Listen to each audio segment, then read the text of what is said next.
The Bungle Bungle Range looks like one of the safest places to visit in Australia. Striped sandstone domes, marked trails, glossy brochures. The reality underneath is blunter. It's 300 kilometres from the nearest real town, down a rough track hours long. The heat alone can pass 50 degrees between the rocks. That heat meets a landscape with no phone signal the moment you leave the highway. And search and rescue authorities say that signal-less maze is exactly what disorients people the moment anything goes wrong.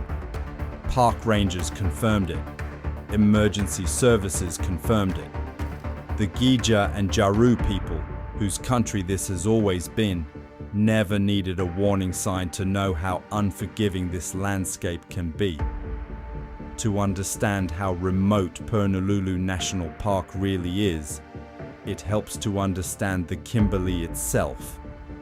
The region is roughly the size of California, home to a population smaller than a single suburban shopping center catchment, served by exactly one sealed road running through the entire area. Everything else is dirt. The Bungle Bungle Range sits deep inside that emptiness, around 250 kilometres from Kununurra, the nearest town large enough to have a hospital, and 100 kilometres from Halls Creek in the other direction. Reaching the park itself means turning off the highway onto a rough, single-lane 4WD track that takes 2 to 3 hours to drive, crossing dry creek beds and loose gravel the entire way. There is no mobile phone service driving in, and only intermittent coverage once inside. If something goes wrong here, help does not arrive quickly. Official visitor advice recommends traveling with a satellite phone or personal locator beacon for exactly this reason. Not as a precaution against the unlikely, but as a basic requirement for entering the park at all. For much of the year, the danger isn't getting lost. It's simply being there. Between October and December, daytime temperatures across the range regularly exceed 40 degrees, and radiant heat reflecting off the sandstone domes can push the real temperature experienced between the rocks above 50. Unlike other parts of the Kimberley, Purnululu has no swimming holes or permanent waterways to cool off in during the dry season. The creeks that cut through the range run only after rain. The danger is severe enough that the park itself closes for parts of the year. The visitor centre and campgrounds shut in mid-October, and the entire access road can close early if temperatures or bushfire risk make it unsafe to keep the park open at all.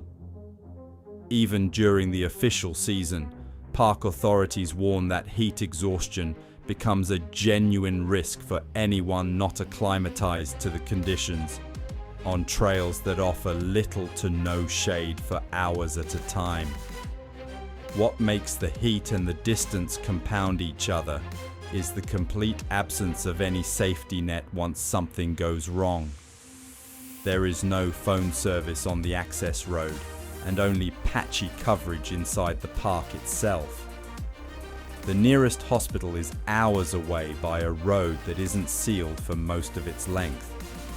A minor injury that would be inconvenient almost anywhere else in Australia, a twisted ankle, heat stroke, a fall on loose rock, becomes something far more serious here, simply because of how long it would take for help to physically reach the person who needs it. The terrain itself doesn't help. The domes and gorges of the Bungle Bungle Range form what geologists call cone karst, a formation almost never seen in sandstone and normally found only in limestone landscapes elsewhere in the world. 20 million years of erosion carved the plateau into thousands of near-identical rounded towers.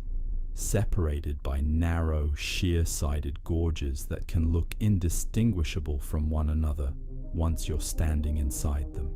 That similarity is part of what makes the range so visually extraordinary from the air, and part of what search and rescue teams describe as a genuine hazard on the ground.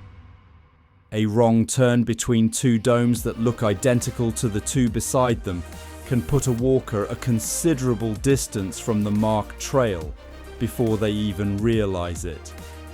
Combined with the total absence of phone reception, it is a landscape built, almost by accident, to disorient exactly the people who most need to stay oriented.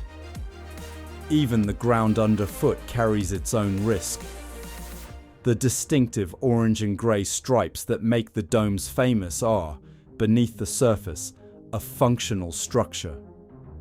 The grey bands are colonies of cyanobacteria binding the sand grains together, while the orange bands are simple iron-stained sandstone too dry for anything to grow on. Strip that thin biological crust away, and the rock underneath is soft enough to crumble by hand. That fragility is precisely why visitors are prohibited from climbing the domes at all. Not for conservation reasons alone, but because the surface itself cannot reliably bear weight. Park authorities have raised concerns that the growing number of visitors, even those staying strictly on marked trails, may already be wearing down the crust that has held these formations together for millions of years, faster than it can regenerate. The gorges themselves aren't static. In 2023, park authorities closed access to one of the range's side gorges, known as Finger 4, after a rockfall made the route too dangerous to hike. It wasn't an isolated freak event. Sandstone this soft, cut by water into walls this steep, sheds rock regularly, and closures of specific tracks after rockfalls have become a normal part of how the park manages visitor safety, not an exception to it. For a landscape defined by drought and heat for most of the year, the opposite extreme is just as dangerous. Gorges like Pickaninny Creek can flash flood with almost no warning once rain moves in upstream, turning a dry, walkable creek bed into a fast-moving hazard within the space of an hour. Park rangers take the risks seriously enough that hikers attempting the multi-day trek into Pickaninny Gorge are actively advised on how many days it's safe to remain inside the gorge system based on the current rain forecast, and the entire park closes for the wet season from roughly November to April, specifically because these conditions become unmanageable. When something does go wrong this deep into the Kimberley, the response very rarely arrives by road. The Royal Flying Doctor Service handles an average of 44 patient retrievals a week across the wider Kimberley region, its busiest area anywhere in Western Australia, flying doctors and nurses into some of the most inaccessible terrain in the country. What that response actually looks like was demonstrated at Dolerite Gorge, a similarly remote Kimberley gorge near Mount Hart, when a badly injured hiker needed retrieval. An RFDS crew landed on a flare-lit airstrip after dark, then hiked roughly a kilometre on foot into the gorge itself over steep, rocky terrain, carrying medical equipment by hand.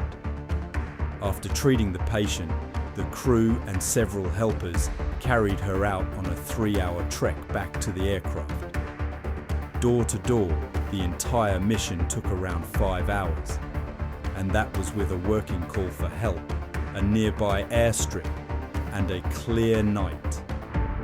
In terrain like the Bungle Bungles, with no phone signal and hours between the nearest help and the nearest hospital, that kind of response time is the best case scenario, not the guaranteed one.